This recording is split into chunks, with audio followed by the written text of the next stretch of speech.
World Wide Web, where you're likely watching this video, is used by millions of people every day for everything from checking the weather, ordering food, and chatting with friends, to raising funds, sharing news, or starting revolutions. We use it from our computers, our phones, even our cars. It's just there, all around us, all the time. But what is it exactly? Well, first of all, the World Wide Web is not the Internet, even though the terms are often used interchangeably. The Internet is simply the way computers connect to each other in order to share information. When the Internet first emerged, computers actually made direct calls to each other. Today, networks are all around us, so computers can communicate seamlessly. The communication enabled through the Internet has many uses, such as email, file transfer, and conferencing. But the most common use is accessing the World Wide Web. Think of the web as a bunch of skyscrapers, each representing a web server, a computer always connected to the Internet, specifically designed to store information and share it.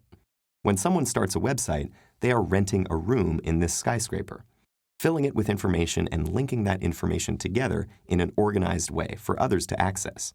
The people who own these skyscrapers and rent space in them are called web hosts, but anyone can set up a web server with the right equipment and a bit of know-how.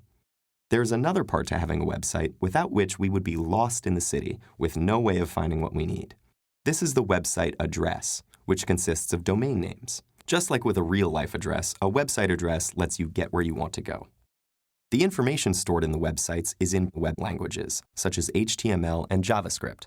When we find the website we're looking for, our web browser is able to take all the code on the site and turn it into words, graphics, and videos.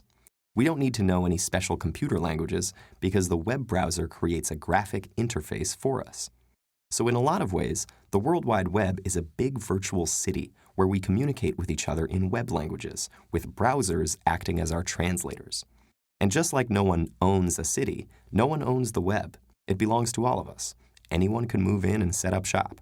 We might have to pay an internet service provider to gain access, a hosting company to rent web space, or a registrar to reserve our web address. Like utility companies in a city, these companies provide crucial services, but in the end, not even they own the web. But what really makes the web so special lies in its very name. Prior to the web, we used to consume most information in a linear fashion.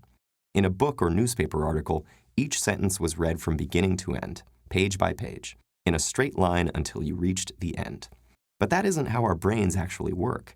Each of our thoughts is linked to other thoughts, memories, and emotions in a loose, interconnected network, like a web. Tim Berners-Lee, the father of the World Wide Web, understood that we needed a way to organize information that mirrored this natural arrangement. And the web accomplishes this through hyperlinks.